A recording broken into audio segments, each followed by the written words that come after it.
All right, please. All right. So I am Ms Durant. I am the chair of the expert mechanism on right to development from the Human Rights Council of the United Nations. So now we are here, we're talking about, regional development for Africa. And then I would like you to link that with outcome of COP28, for instance, where we are talking about just transition and moving to net zero. So how, in terms of development, how would developing countries like Nigeria, for instance, balance their development when they depend on fossil fuel? How is that possible? Of course, that's the biggest challenge. This transition has to be just, has to be inclusive, and of course in every text we say left no one behind, but a lot of people are left behind.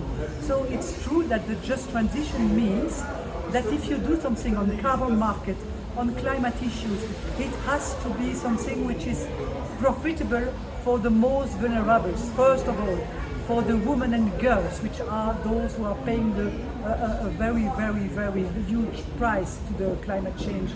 And I think that working like that, trying to really address, first of all, the problems or the consequence of the climate change to the most vulnerable is a way to address the problem of all. Because of course, when you work in favor of the most vulnerable, it means that you help all the society, all the communities. So it's not a question of experts discussing in a room, it's really a question of implementing concretely the benefit for the people. What does it mean? For instance, here we were speaking about carbon market. What does it mean for a small farmer in Nigeria or everywhere in Africa? It has to be done in a way showing to him what he can take benefit of this market.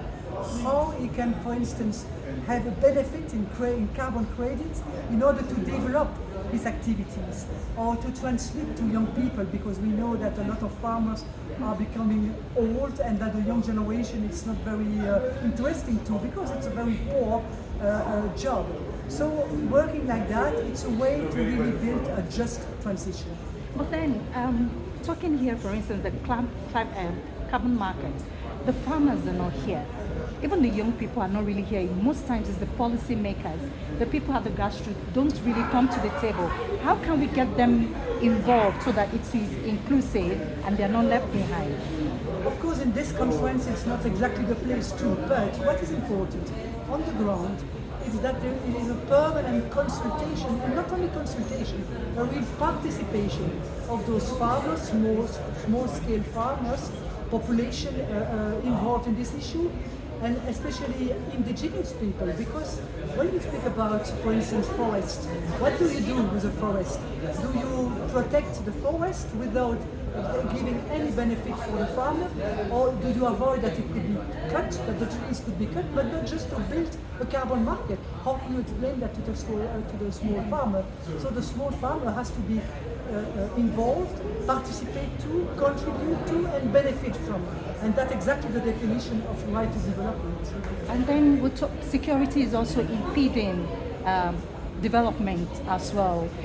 What we've seen in Gaza, for instance, in Sudan, even here in Ethiopia, and Nigeria with Boko Haram, is impacting, making even farmers migrating, and then people are fighting for the limited resources, which is, in Nigeria, they're moving from the north down south and they are fighting for the resources. Is security part of the thing that you're looking at in terms of development?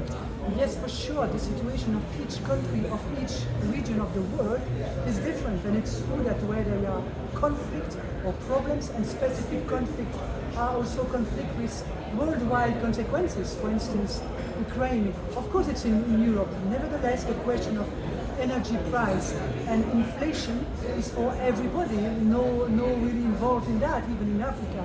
So it's why we have to differentiate the worldwide conflict, with consequence for all of us, but also conflict in several regions. What is happening in Sudan, what is happening in Ethiopia, what is happening in new country as people migrate from the north to the south, that's something which change completely the reality, and it cannot be discussed here because it has to be addressed on national level or regional level in order to really address those specific situations. But what is at the regional, the coordinators now, You are from Europe. I'm sure Africa, you usually have some meetings.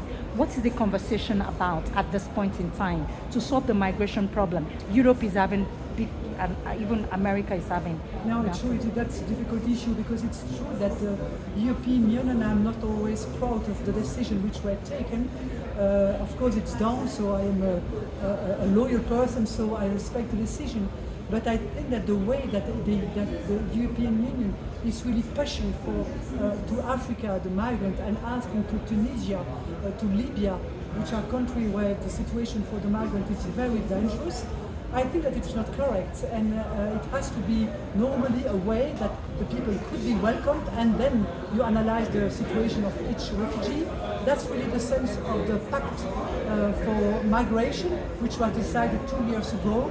But the way that it is applied in Europe is for me not the best one.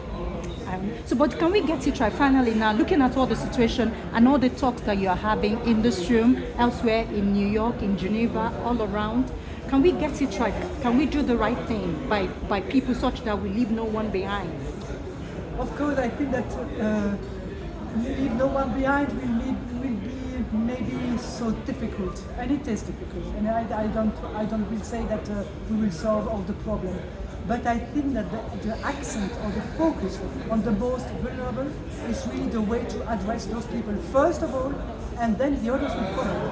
And it's not always like that, but that's something which is very important, and that every people in the UN system, in the ex-resident coordinator system, in the UN, in the EU, we have really to work with that in mind.